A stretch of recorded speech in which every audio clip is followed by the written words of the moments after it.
Bon, on a bongolo mingi zali lini oyo Kingasan, Kimbatieke, Matete, Pascal, quartier 1, na Lembape et Yaka Awa donc Bandi Nyangwana.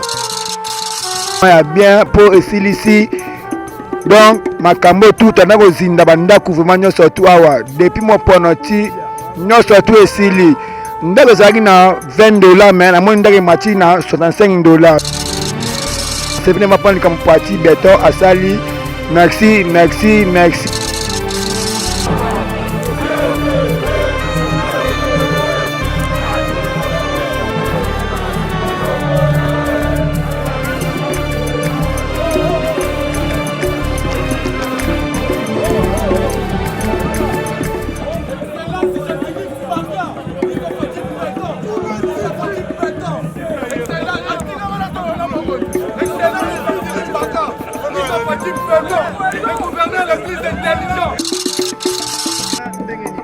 Bon, pour l'engager, sa papa toujours à continuer à boire pour population souffrante pour eux et nous que le biso makasi.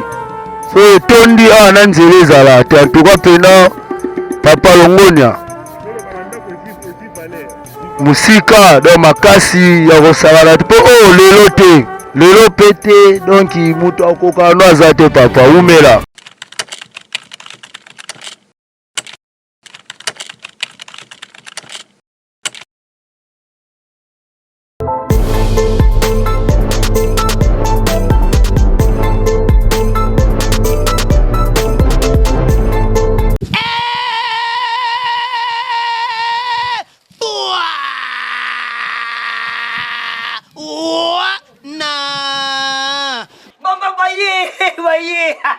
Le mignon aïe mokile komine sengo mokile koti sukali po etenini tuzalaki confiné menangongo YouTube était confiné mena Mosakoli Shako TV Mosakoli Shako TV Mosakoli Shako TV Mosakoli Shako TV Mosakoli Shako télévision chaîne za moko ngai na ebisi bino boyetala bo s'abonner vraiment massivement na Mosakoli Shako TV s'abonner massivement na chaîne oyo Mosakoli Shako télévision kule basi tomona babiloko akanda boku banda kumona ba comédie ya kitoko kaka awa na Mosakoli Shako TV YouTube est comme elengi ya komona ba guide uzana besoin ya kutala ba théâtre ya bien ba émission ba histoire solo ba magazine ya bien koseka elekina kosekisa na koseka ngamoko papa woko nazawa na Mosakoli Shako TV Mosakoli Shako TV Mosakoli Shako TV Mosakoli Shako TV Mosakoli Shako télévision chaîne za moko.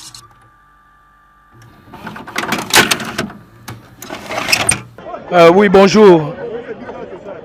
Ah, Toza sur Bongolo, route Bongolo, et bandi à partir à presque à Savubu, et qui est sorti dans la université. Toza précisément dans pont oyo basali sika la Bongolo. Lelo inauguration ya pont na biso ya Bongolo, tozo zela ba kondi ya mboka, po ba ya ba kata ruban symbolique, po ba na nyoso ya quartier koto ba sepela, po pont oyo basali biso. Différence na moni na pont oyo penda ya tour oyo te basali pena musala salemi parce que oyo ezalaka liboso mai ebanda koleka likolo nango. J'espère que pont oyo nde esalami na terre oyo koto nyonso kodinda esili kodinda pena nyonso koto esili pe bamapango koto mbala moko construction ezongi ya sika parce que pont oyo penda longonya mpona bakondi beton na beton babi mikolo construction ezaka na beton. Yemo mokonzi mboka pesa siloga beton bazo tongaka na beton pont oyo eza beton na beton ko bana na seti likolo pe ba remorque mituka nyonso ton nyonso ya mutuka ekoleka na pont oyo. Oui, bonjour.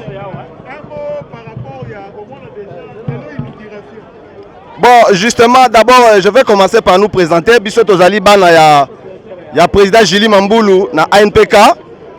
Tozali bateau tozo soutenir son excellence monsieur le gouverneur Jantini Ngobila. Na bisika toye na po ya Bongolo, ezali œuvre ya gouverneur ya ville ya Kinshasa. On a vu beaucoup de gouverneurs passer, mais basali la biso œuvre ya boyete. Yangwana lelo lokola mukonza mboka roya awa na yemo gouverneur biso lokola ba soldat na ye toza sima toye ko accompagner bango basala inauguration et puis nzela ekoma ouverte bato ba banda koleka na bango. Mais vraiment parmi ba gouverneurs les cas na ville à Kinshasa ezali sans commentaire to saluer vraiment ba travaux ya son excellence monsieur le gouverneur Gentini Ngobila. Ye abambi ba balabala te. Ye aye na système ya kotonga. Atongi ba balabala azo tonga ba pont. Donc vraiment azo fongola sous ba couloir oyo mususu donc bato bandima raté. Tala net nzela oyo ya bongolo. Ça fait beaucoup d'années. Et ça les maraté pont ekangama awa ekomaki soki ndenge nini toyebite. Mais banda zubo konzina ye abongiseli biso balabala oyo ya bongolo. Ezaka bongolo kaka te bandi na Kasavubu na Sayo. Ekeiti na 7e na limité. Eza balabala munene. Donc projet à balabala oyo ndenge gouverneur alongi yango vraiment na kombo ya ANPK ya son excellence Julie Mambulu. Ya docteur Trésor Kaketa bana ya Kasavubu au fédération ya Kasavubu toye ko accompagner pour eza masolo ya Kasavubu na Matonge. Donc voilà, merci vraiment. Bonjour. Comme on a d'abord monsieur Jean-Christin Ikoufeleke toza awa na Kalamu na balabala bongolo na yolono do bongolo eza na likolo ya pont o batongi ya sika ya bongolo.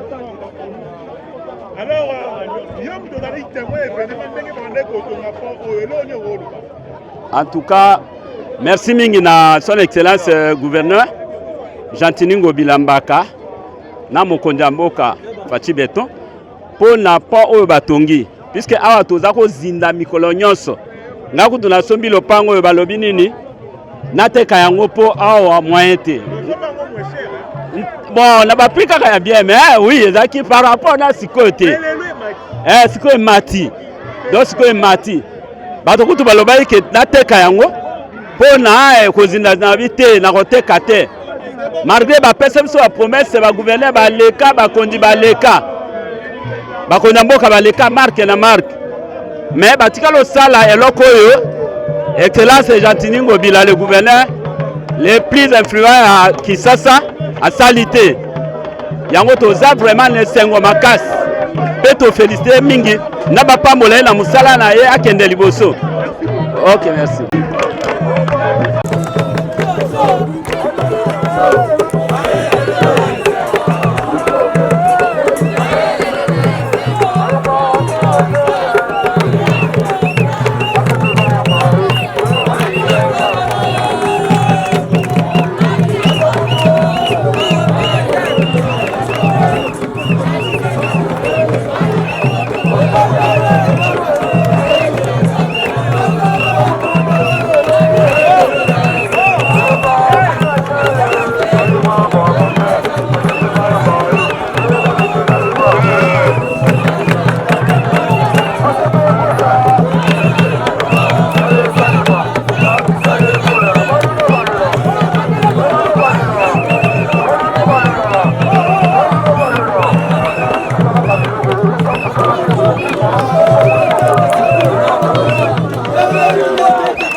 Fati Béton, le gouverneur le plus intelligent. Lisa Fati Béton, ATP mon papa Yassika, ATP mon papa Yassika. Le gouverneur Jacques Mbaka, Lisa Fati Béton.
Béton à béton.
Bonjour mon Mboka.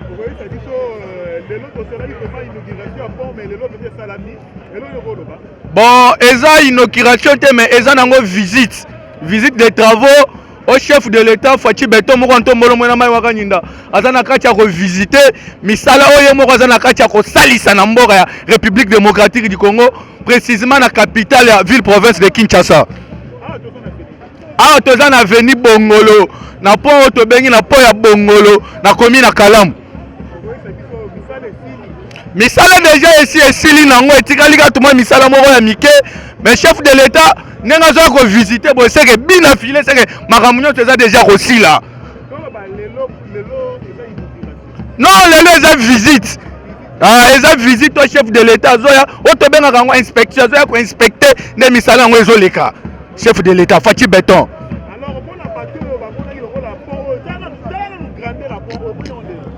Oyo eza misala o biso tokoki oloba chilejelu parce que Fati Béton alakaki bana moko keno ville province ya Kinshasa ekozala ville moko bopeto ndenge Gentini Mbaka asalisi projet tobeki projet ya kini bopeto nde bomoni misala oyo tala po oyo 2 ans passé soki olekaka awa na ndenge okuti boseke elingaki ezala makambo mosusu. Donc oyo eza misala esalemi c'est le visa chef de l'État nde omoni chef de l'État ye moko azoya visite.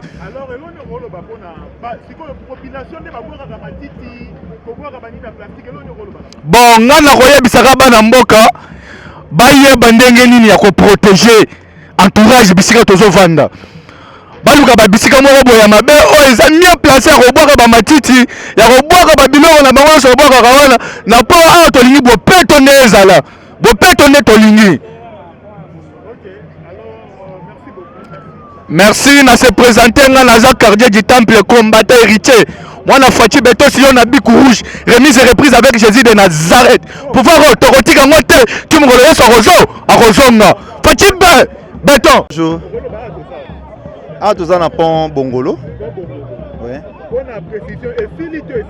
Ah, papa, tayo moko tala nanu. Et silité. Pont Eza aussi là. Donc, Jantiningo Bilana, Fati Beton, Mboka Oye Bongi. Bato il fallait bazala banda kala wana nde bango ye.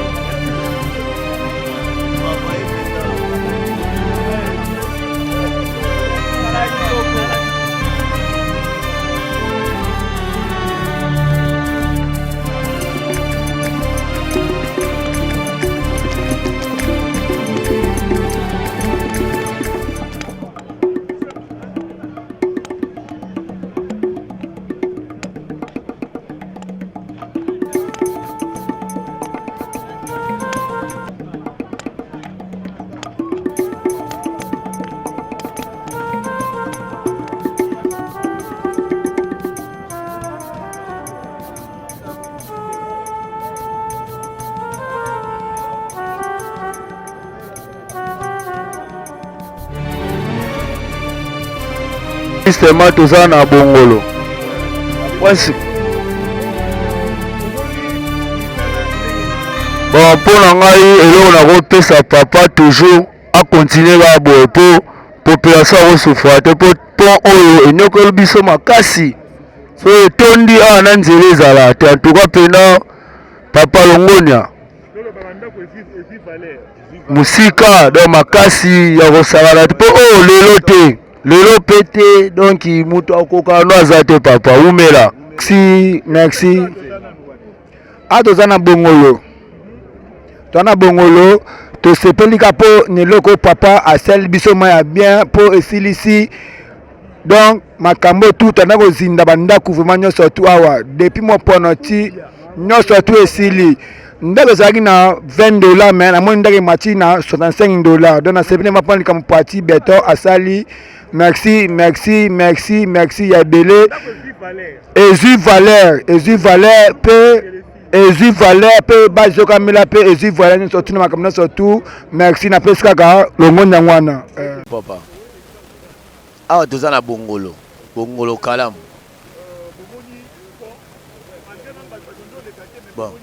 bon en tout cas misala esalami kitoko na longonia nyonso na sibdona ndi na zabu naza na esengo moko ya grave ya makasi tala lelo na zaki porteur mais lelo na lati tini a chako pona grâce à papa Fati Beton pour asali biso pont oyo pont oyo zalaki donc moi te okoleka te mais moi été papa journaliste donc mosala pene salami kitoko papa Fati umela na ngwende. Bon. Voilà. Donc on a pena na kopesa conseil pour la biso population le loko basali biso eza bijou. Donc yo zo sous salité te to boka kasu na mai. Donc salité to tsango na place nango esengeli to tsango. Mingi pena ko lobeza te longo nya pene belé. Papa Fati.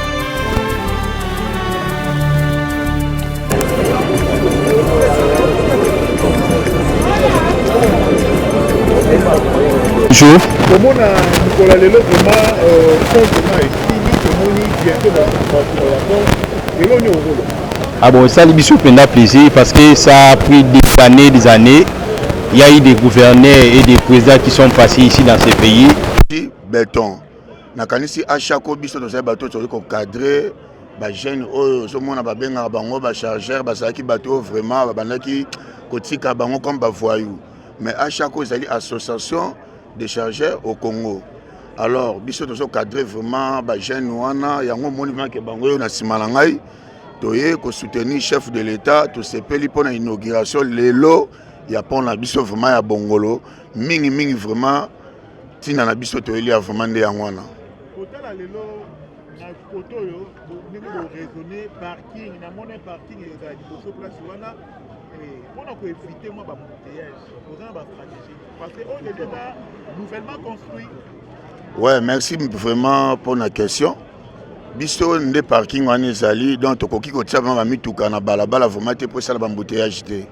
biso tosama na ote tosala lokola bato liboso bazalaki te kotika ba mituka na balabala tout ça et ça la embouteillage tout ça non biso tozali vraiment ko cadrer vraiment même na ba chauffeur wana ko lakisa bango nzela ndenge sengeli ba kozala na ba parking na bango normal pas que bazala na mituka na kati ya balabala pour créer ba embouteillage en tout cas côté biso vraiment tout ça na notre vraiment côté wana comment rappeler bato bote na biso boyesa ba ligne nini mingi yo banozala.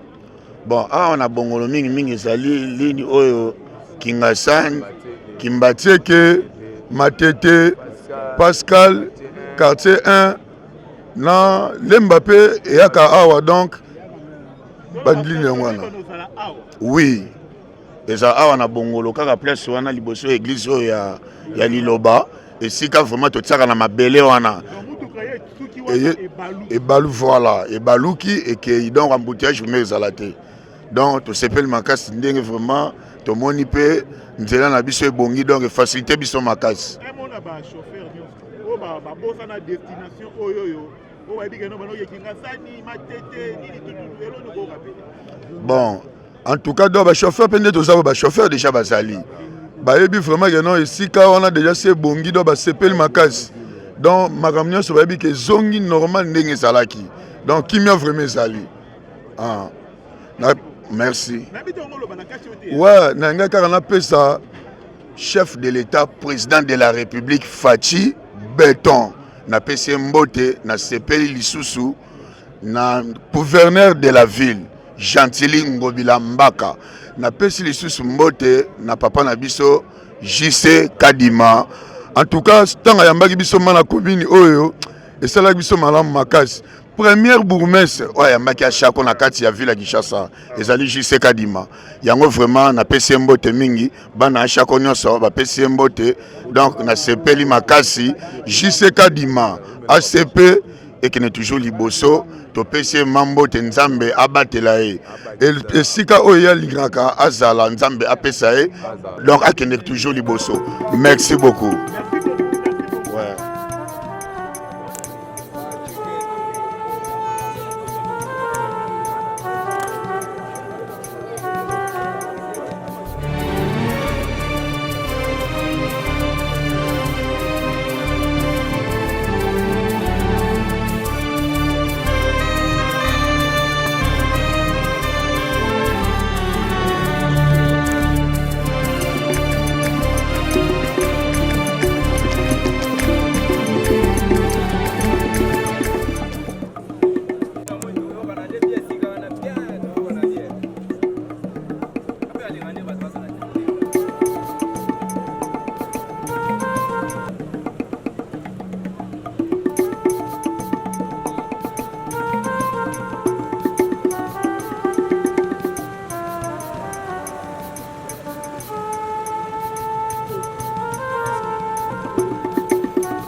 Le mignon aye mokili komine sengo mokili ekoti sukali po ete nini tozalaki confine me na ngongo YouTube ete confina mena Mosakoli Shako TV Mosakoli Shako TV Mosakoli Shako TV Mosakoli Shako TV Mosakoli Shako Télévision chaîne za moko ngai na ebisi bino boye tala bo s'abonner vraiment massivement na Mosakoli Shako TV te s'abonner massivement na chaîne oyo Mosakoli Shako Télévision kule basi tomona babiloko akanda bokubanda kumona ba comédie ya kitoko kaka awa na Mosakoli Shako TV YouTube ekomi elengi ya komona ba guide uzana besoin ya kutala ba théâtre ya bien ba émission ba histoire solo ba magazine ya bien koseka eleki na kosekisa na koseka nga moko papa woko nazawa na Mosakoli Shako TV Mosakoli Shako TV Mosakoli Shako TV Mosakoli Shako TV Mosakoli Shako Télévision chaîne za moko